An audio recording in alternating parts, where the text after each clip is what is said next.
ইলিয়াস তো এপিসোড বানায় পুচ্ছে আগুন জ্বালায় দিছে। পুচ্ছে আগুন নিয়ে আসিফ নজরুল এর কাছে যাচ্ছে, ওর কাছে দৌড়াইতেছে।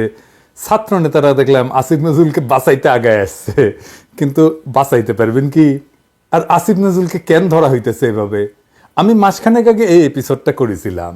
এইখানে আমি ব্যাখ্যা করার চেষ্টা করেছিলাম যে কেন আসিফ নজরুলের বিরুদ্ধে ধারাবাহিকভাবে কওয়া হইতেছে। আবার বিষয়টা একটু বুঝে দেখি, এটা অন্য অ্যাঙ্গেল থেকে বুঝে দেখি।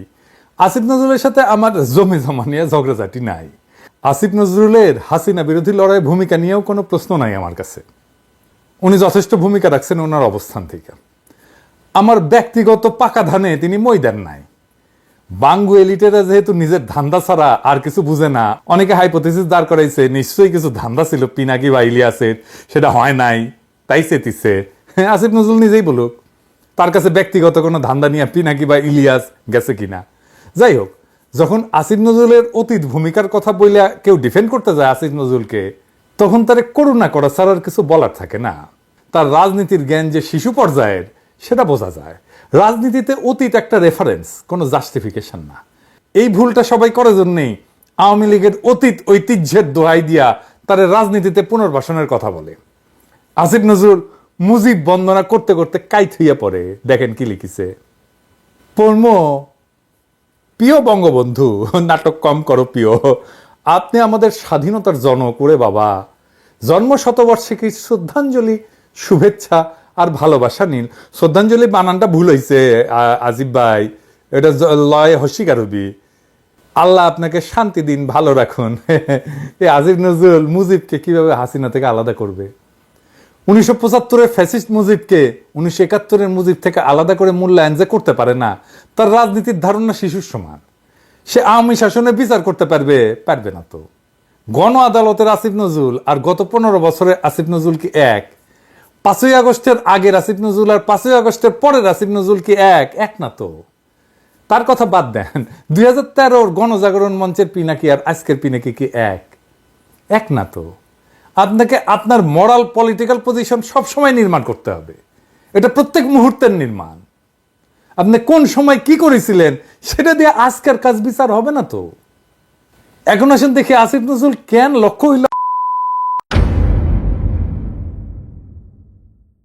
দেখেন, 5 তারিখ সকালে ক্যান্টনমেন্টে গেলেন সবাই, পলিটিক্যাল পার্টির লোকেরা গেলেন, ড্যাং ড্যাং করতে করতে গেলেন বাসে চেপা। পলিটিক্যাল পার্টির সবকিছু ঠিক করেছে, এটা আসিফ নজরুলের নিজের কথা, তাই না?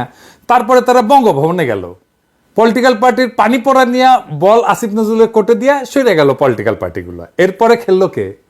পুরাটা সময় খেললো কে? আসিফ নজরুল একা। কোন ক্যাপাসিটিতে গেল সে? ছাত্রদের দলের লোক সে না, কারণ ছাত্ররা ছিল। রাজনৈতিক দলের লোক না, সেও না। সে প্রতিনিধিত্ব করলো কার? প্রতিনিধিত্ব করলো পলিটিক্যাল পার্টি আর ছাত্রদের বাইরে যে বাকি ফোর্সের, সেই ফোর্সের প্রতিনিধিত্ব করলো। তার ম্যান্ডেট কি? তার ম্যান্ডেট হচ্ছে তার ম্যান্ডেট এই সমস্ত লোকদের প্রতিনিধি হিসেবে সে গেছে। সেই পুরো প্রসেসে কারোর সাথে আলাপ করছে এই যে বাইরে যারা স্টেক হোল্ডার না, করে নাই। রাজনৈতিক দলগুলো কি একাই স্টেক হোল্ডার নাকি? 18 তারিখ থেকে পলিটিক্যাল পার্টিগুলোর কত রকম চাপাচাপি করা হয়েছে। বাচ্চাদের এই আন্দোলনকে পিক করেন, এখন আপনারা কর্মসূচি দেন না, আমরা নৈতিক সমর্থন দেব, আমরা সরাসরি যাব না। বলেনি দলগুলা? বলছে না? এখন আওয়াজ দিলেই হবে নাকি? আমরা ভুলে গেছি? সব রেকর্ড আছে। এখন বিরাট বড় স্টেক হোল্ডার হয়ে গেছে পলিটিক্যাল পার্টিগুলোরা, পাংখা গজাইছে, তাই না?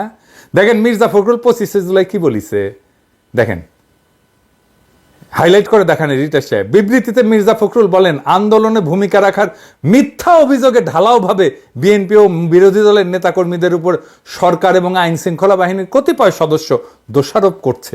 মিথ্যা অভিযোগ, আন্দোলনে অংশ নেওয়ার মিথ্যা অভিযোগ। মির্জা ফখরুল নিজে বলতেছে যে আন্দোলনে অংশ নেওয়ার মিথ্যা অভিযোগ, তার মানে তারা আন্দোলনে অংশ নেয়নি। বিএনপির নেতাকর্মীরা দেখেন, আন্দোলনে ভূমিকা রাখার মিথ্যা অভিযোগে, মানে আন্দোলনে আপনারা ভূমিকা রাখেন নাই, আপনার নেতা এটা বলছে। এখন আওয়াজ দিলে হবে? আওয়াজ দেন এখন না। দেশটা কি রাজনৈতিক দলের বাপের? দেশটা কারো বাপের না। এই স্লোগান আসছে এই আন্দোলনের সময়, এই বিপ্লবের সময়। রাজনৈতিক দলের বাইরে যে শক্তির প্রতিনিধি হিসেবে গেছে আসিফ নজরুল, তার সাথে সে কথা বলে নাই, এইটা তার প্রথম মিস্টেক। তাছাড়া সে কোন যে ওইখানে গেছে? সে যদি আমাদের সাথে কথা বলতো, রাজনৈতিক দলগুলোকে দাবরানি দিতে পারতো না বিপ্লবী সরকার না করলে, তাহলে আসিফ নজরুল কেন ছিল ওইখানে? কোন কামলাটা সে খাটতে গেছিল? রাজনৈতিক দলের কামলা খাটতে গেছিল? তাহলে যেটা বলা হয় সেটা বলে আমি করি নাই। তাহলে কি করতে গেছে এখানে? উপদেষ্টাদের কে সিলেক্ট করছে? বলে আমি করি নাই। আপনি যদি পাওয়ার ট্রান্সফারে যুক্ত থাকেন আসিফ নজরুল, তাহলে কোন আক্কেলে আপনি নিজে উপদেষ্টা হন? আপনি একটা পার্ট অফ প্রসেস, সেই প্রসেসে আপনি তো নিজে ক্যান্ডিডেট হইতে পারেন না। এটা তো চরম কনফ্লিক্ট অফ ইন্টারেস্ট। মানে আপনি ছিলেন নিজের উপদেষ্টা পদটা বাগানোর জন্য। আপনি তো লোভী মানুষ। শিক্ষকতা করতেন ঢাকা বিশ্ববিদ্যালয়ে, আর পার্ট টাইম খ্যাপ মারতেন, সাইনবোর্ড লাগায়, ওই সাইনবোর্ড লাগায় পার্ট টাইম খ্যাপ মারতেন কতগুলো জায়গায়। আর কইলাম না, আপনার বিরুদ্ধে প্রথম এবং প্রধান অভিযোগ বিপ্লবকে প্রথম লগ্নে হাতছাড়া করার কাজে পৌরোহিত্য করার, পুরোহিতগিরি করেছেন। আসিফ বলছে যে যাকে রয়জেন বলতেছেন তাকেই সবচেয়ে পাশে পাইছি। কি আর কমু আসিফ, তাই তো পাওয়ার কথা, তাই না? তার বাসা তো বিশ্ববিদ্যালয়ের মধ্যে, ওইখানে তো ইলিয়াস থাকে না, পিনাকিও থাকে না। পিনাকি আর ইলিয়াসকে দেশছাড়া করছে হাসিনা, তারা চাইলেও ফিজিক্যালি থাকতে পারবে না। আসিফ নজরুলকে বিপজ্জনক মনে করে নাই হাসিনা, তাই সে দেশে থাকতে পারছে। আমাদেরকে বিপজ্জনক মনে করছে জন্য দেশ থেকে ভাগাই দিচ্ছে। তারা জেলে যাইতে হয় নাই, দেশ ছাড়া হয় নাই। বিশ্ববিদ্যালয়ের শিক্ষক হিসেবে তো তার সুবিধা আছে, ছাত্রদের প্রক্সিমিটিতে থাকে, কিছু পেশার কিছু ইনহেরিটেড কিছু সুবিধা থাকে, আইন পেশায় থাকে, শিক্ষকতা পেশায় থাকে, সে সুবিধা পাইছে। তো আসিফ, তুমি যে কইলা যে পাশে পাইছি, তো ফারুকের পাশে পাইছিলা তুমি, পাও নাই তো। ওয়াহিদুদ্দিন মাহমুদরে পাশে পাইছিলা, পাও নাই তো। সালাউদ্দিন সাহেবকে পাশে পাইছিলা, পাও নাই তো। এমনকি প্রফেসর ইউনুসকে পাশে পাইছিলা, পাও নাই তো। তো তাইলে তাদেরকে পাশে টানছো কেন? ক্ষমতায় পাশে, তোমার পাশে তো উপদেষ্টা হয়ে ক্যাবিনেটে বসে, তাই না? পাশে পাওয়াটা তাইলে কিছু মিন করে? ইলিয়াস পাশে ছিল না, আমরা পাশে ছিলাম না। ইলিয়াস কোন ন্যায়সঙ্গত লড়াইয়ে পাশে ছিল না? তার মানে এই যে ক্ষমতার ভাগ বাটোয়ারার পিছনে পাশে থাকা ছাড়াও আরো কিছু গল্প আছে, কাছে আসার গল্প আছে। সেই গল্পটা ইলিয়াস বলছে। ইলিয়াস এমন একটা অনাবিষ্কৃত এলাকার কথা বলছে যেটা সবাই লুকাইতে চায়। কি সেটা যা সবাই লুকাইতে চায়? এই যে বাকশাল, এটা কি খালি আওয়ামী লীগ? তা তো না। CPB, Prothom Alo, Daily Star, Chhayanaut, Udichi, Transparency International, এর সব কিছু ইনক্লুডেড। এরা সবগুলো মিলে এই প্রগতিশীলতার ন্যারেটিভ তৈরি করে। এইটাই হইতেছে বাকশালী বয়ান। বাংলাদেশে যে ফ্যাসিবাদ চলছে ওর ডাক নাম হইতেছে বাকশাল। আর গত 15 বছর যে ফ্যাসিজম হয়েছে বাংলাদেশে, সেটা হইতেছে নয়া বাকশাল 2.0। এই জন্যেই প্রথম আলোতে বাশারের পতন হয়, হাসিনার বিদায় হয়। হাসিনার পতন কথাটা লেখে না প্রথম আলো, এমন ভাবে যেন সানায়ের সুরে বিদায় দিতেছে হাসিনারে। এই উত্থান রহিত মতি মাহফুজের কাছে হাসিনার পতন হয় না, পলায়ন হয় না, হয় বিদায়। এই যে টোটাল সিস্টেমের পার্ট আসিফ নজরুল। আসিফ নজরুল এই টোটাল বাকশালের পার্ট। তার সাথে প্রথম আলো সখ্য, প্রথম আলো পার্টনারশিপ, এটা তো সময়ের পরীক্ষায় উত্তীর্ণ। এবং সে তো নিজেই বলে যে তার প্রিয় প্রথম আলো। তো এই নয়া বাকশালের সিস্টেমটা টিকে ছিল, বা বলা ভালো এখনো টিকে আছে। এই যে সিপিবি, এই যে Prothom Alo, Daily Star, Chhayanaut, Udichi, Transparency International, এগুলোর উপরে ভর দিয়া, এগুলো হয়তো একটু দুর্বল হয়েছে কিন্তু ভ্যানিশ হয়ে যায় নাই। এটা সব সময় থাইকা যাবে। এরাই হইতেছে বাকশালের মেইন ফোর্স। এরাই বলে আমরা উপদেষ্টা বানাই। এই যে ডেইলি স্টারের সাংবাদিক বলছিল না, আমার উল্লেখ কইরা উপদেষ্টা বানাই। এটা এত শক্তিশালী যে এখনো তার সামনে গরু জবাই দিলে পুলিশ তো পিটায়, মির্জা ফখরুল ঝেপে পড়ে, আর মাহমুদুর রহমান মান্না কয় এটা নাকি ফেজলামি। মানে গরু জবে করা ফেজলামি। ইয়া মানা ভাই, 1971 তো দামরা ছিলেন, 68 সালে তো চিরিয়াং ইউনিভার্সিটিতে ভর্তি হয়েছিলেন, 3rd ইয়ারের ছাত্র ছিলেন ইকোনমিক্সে। গর্ত ঘুরেছিলেন কোনটি? মুক্তিযুদ্ধে তো যান নাই। আপনার কি আদৌ রাজনীতি করার নৈতিক অধিকার আছে? 68 সালে বিশ্ববিদ্যালয়ে ভর্তি, 1980 সাল পর্যন্ত ইলেকশন করিচ্ছেন। 12 বছর ছাত্র রাজনীতির নামে বিশ্ববিদ্যালয়ে ঘষ্টানো কি ফাজলামি না মান্না ভাই? হ্যাঁ, আমাদেরকে ফাজলামির কথা বলেন, সাবধান কইরা দিলাম। প্রথম আলোত কি সামনে সুন্দর সুন্দর নায়িকা বসে রেখেছিল যে পৌরুষ জায়গায় উঠেছিল? হ্যাঁ, নিত্যদিন বাম্বু খাবেন, বাম্বু। যাই হোক, আলাপে আসি। এই যে কালচারাল বাকশালী বয়ানগুলাই পলিটিক্যাল বাকশালরে তৈরি করছে এরা মিলা, এবং এর সাপোর্টে বড় হয়েছে, একটা আর একটারে পরিপুষ্ট করছে এবং করতেছে। যেই কারণে পলিটিক্যাল বাকশাল পরাজিত হবে না পুরোপুরি, যদি না কালচারালি বাকশালী বয়ানটাকে বাতিল করা না যায়, পরাজিত করা না যায়। এই জন্যই আমরা শিল্পকলা একাডেমিতে, কালচারাল মিনিস্ট্রিতে অ্যান্টি বাকশালী লোক চাইছিলাম। দুই জায়গায়, এক জায়গায় জামিল রে বসাইলো, আর এক জায়গায় ফারুকে দিয়া পাল্টা কালচারাল বয়ান তৈরির দিল এই আসিফ নজরুল। আমি একটা সলিড এক্সাম্পল দিই। আসিফ নজরুল কি মুজিবের 72 থেকে 75 ক্রিটিক করতে পারবে? না, পারবে না। এই বাকশালী বয়ান তৈরি যে স্তম্ভগুলা, সেই স্তম্ভগুলোর একটার পার্ট আসিফ নজরুল। আর বাকশাল তো ভারতের ড্রিম চাইল্ড নাকি, সেই তো পাইলা পুষা বড় করছে বাকশালকে। আর বাকশাল তো ইন্ডিয়ার পারপাস সার্ভ করছে নাকি, অন্য কারো পারপাস সার্ভ করছে? ইন্ডিয়ার পারপাস সার্ভ করার জন্য যে বাকশাল, সেই বাকশালের বয়ান তৈরি করে যে প্রথম আলো, সেই প্রথম আলোর পার্ট হচ্ছে আসিফ নজরুল। কিন্তু তাকে ভারতের কিছু এটা বলা যাবে না। মানে ভারতের ইন্টারনেটের নানা লেয়ারে কাজ করে, এটা তো মিথ্যা না। গোয়েন্দা সংস্থা এভাবেই কাজ করে। প্রথম আলো তাইলে কোনোভাবে ভারতের স্বার্থের সাথে রিলেটেড না। এইটা সে ওই ছবিটা দেখেন না, দৌড়াই স্বামীর সাথে সিগনেচার করিচ্ছে, কিবেন এটা কি তালাকনামা সাইন করিচ্ছে মতিউর রহমান? বাংলাদেশে কোন পত্রিকার ইন্ডিয়ান হাই কমিশনের সাথে চুক্তি আছে? আজকে যারা ক্ষমতায় তাদের বলি আমাদের সাপোর্ট আছে, তার মানে কিন্তু সেটা নিরঙ্কুশ না। কোন সরকারের এই নিরঙ্কুশ সাপোর্ট জনগণ দেয় না, দেওয়া উচিত না। 47-এর অর্জন কার জন্য নষ্ট হয়েছিল? ক্ষমতাসীনদের জন্য, মুসলিম লীগের জন্য। 71-এর অর্জন কার জন্য নষ্ট হয়েছে? আওয়ামী লীগের জন্য হয়েছে, জাসদের জন্য হয় নাই তো। 2024-এর অর্জন যদি নষ্ট হয়, তাহলে এইটা হবে এখন যারা ক্ষমতা আছে তাদের জন্য। এই জন্য উপদেষ্টাদের ধরি। আমরা খুব বেশি সমালোচনা করি না, নেহাত মায়া কইরা করতে পারতাম, মেলা সমালোচনা করতে পারতাম, মেলা নিউজ আসে, মেলা খবর আসে, কিছু বলি না। খুব নির্মম সমালোচনা করতে পারতাম, এমনকি প্রফেসর ইউনূসের সমালোচনা করতে পারতাম উঠতে বসতে, করি না। দেখাবো একটা স্যাম্পল, দেখাবো, স্যাম্পল যেটা দেখাই। এই যে প্রফেসর ইউনূস 17 নভেম্বর বলছে এই 100 দিনে অর্থনীতি সবল অবস্থানে চলে আসছে।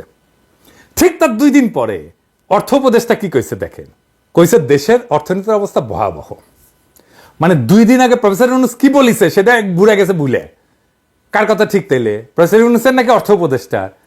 প্রফেসর ইউনূসের ওই বক্তৃতার ওই পার্টটা তো অর্থ মন্ত্রণালয় থেকে লেখা হয়ে আসবে, তাই না? তার মানে প্রফেসর ইউনূস হয় অর্থ মন্ত্রণালয় থেকে নেয়নি লেখাটা, অথবা অর্থ উপদেষ্টা শুনেইনি প্রফেসর ইউনূস কি বলছে। এই সরকারের ব্যর্থতার জন্য আগে হাসিনার টেলিফোন ফাঁস হইতো, এখন জমায়েতে বক্তৃতা দিচ্ছে। আমরা বলছিলাম হাসিনা পরিবারকে দৌড়ের উপরে রাখতে হবে। পুতুলের বিষয়ে বিশ্ব স্বাস্থ্য সংস্থাকে দেওয়া চিঠি ড্রাফট করে দিছিলাম স্বাস্থ্য মন্ত্রণালয়ে, 17 পৃষ্ঠার চিঠি, কিচ্ছু করে নাই। কাজ তো করে দিছি, ধরে ধরে কি কি লিখতে হবে। মনিরুল ইন্ডিয়া থেকে পোস্ট দেয় জয় বাংলা বইলা, আর মনিরুলকে তো ইন্টারপোল দিয়ে ধরে আনা উচিত। আপনাদের আশেপাশে বুক ফোলা আওয়ামী লীগারদের ঘুরতে দেখতেছেন না? এই যে আয়না ঘর হয়েছে, বাসারের ইয়েতে আয়না ঘর বাড়িয়েছে না, ইকোনমিস্টের নিউজ হয়েছে, আমাদের আয়না ঘরের নিউজ কোথায়? সেই জন্য বলার চান্স পায় আয়না ঘর নাকি নাই, দেখেছেন? তাহলে এটা কে করবে? যারা ক্ষমতায় আছে তারাই তো। এগুলো ইলিয়াসদের জন্য হয়েছে। সবাই আসিফ নজরুলের পিস বাঁচাইতে চলে এসছে দল বেন্দা। ইলিয়াসরে ধরো, এখন ইলিয়াসরে ধরো, কথা কিছু কওয়া যাবে না আসিফ নজরুলরে। ক্ষমতা সবসময় প্রশ্নের মুখে থাকবে, সমালোচনা হবে, কঠোর নির্মম সমালোচনা হবে, সেটাই সভ্য দুনিয়ার নিয়ম। প্রফেসর ইউনূসের সরকার হাসিনার সরকার না যে সমালোচনা নিতে পারবে না।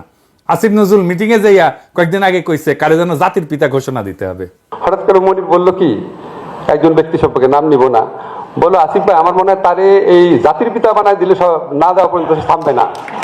মানে তারে জাতির পিতা না বানায় দেওয়া পর্যন্ত সে থামবে না, অথবা তারে জাতির পিতা বানায় দিলে বলতে সব সমস্যার সমাধান হয়ে যাবে। জাতির পিতা মানে নতুন জাতির পিতা। হ্যাঁ, আসিফ নজরুল মুখ সামলে কথা বলবেন। আবার কইছে কারে উদ্দেশ্য কইরা, কোটা সংস্কার আন্দোলনকে কে যেন কইছিল আতাতের আন্দোলন। কেউ কেউ বলে দেখবেন যে কেন বিপ্লবী সরকার হলো না, কেন শহীদ মিনারে আমরা শপথ দিলাম না, কেন সাংবিধানিক পথে গেলাম। ফর গড সেক আপনাদেরকে কিছু রিমাইন্ড করাই দিই, তাদেরই কেউ কেউ যখন এই ঐতিহাসিক ছাত্র আন্দোলন শুরু হয় বলেছিল এটা আতাতের আন্দোলন, সাজানো আন্দোলন, বলেছিল না? বলেছিল। সবাই আমরা হাততালি দিছে, হাসাহাসি করিচ্ছে, দেখেছেন? আমি খুঁজতে লাগলাম কে কইছে, কারে কারে আসিফ নজরুল কইলো, খুঁজে খুঁজে পাইলাম খালিদ মহিউদ্দিনের সাথে টক শো।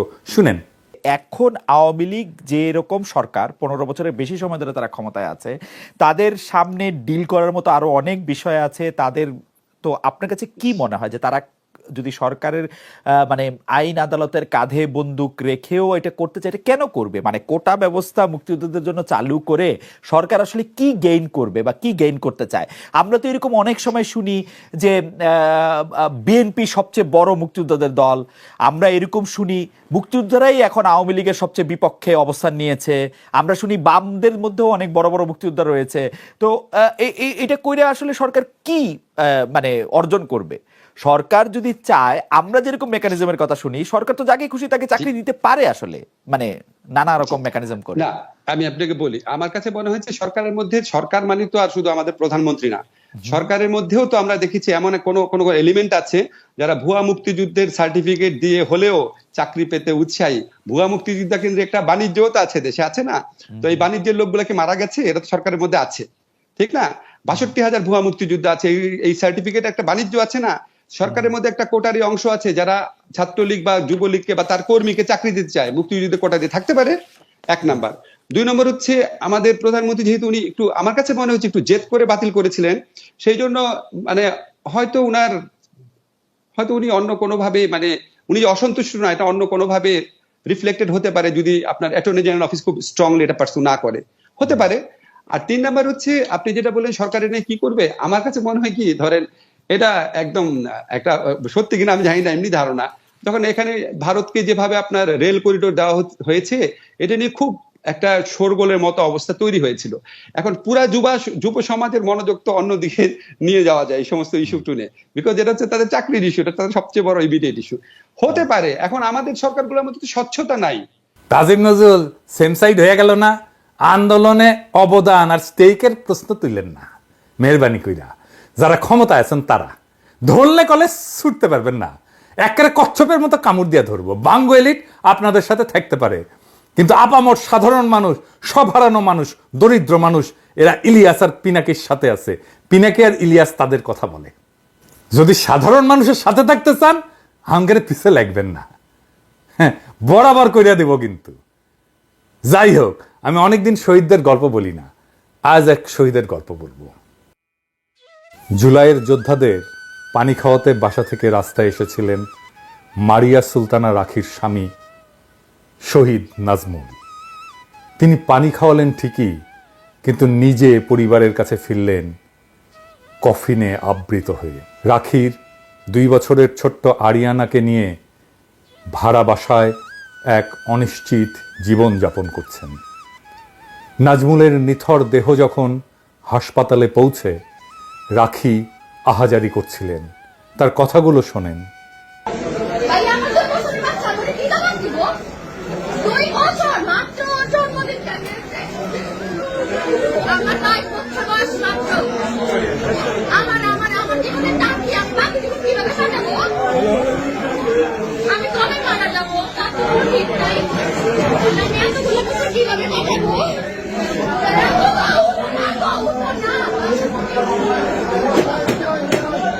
আমি বিধবা, আমার কি বিধবা হওয়ার বয়স হয়েছে বলেন?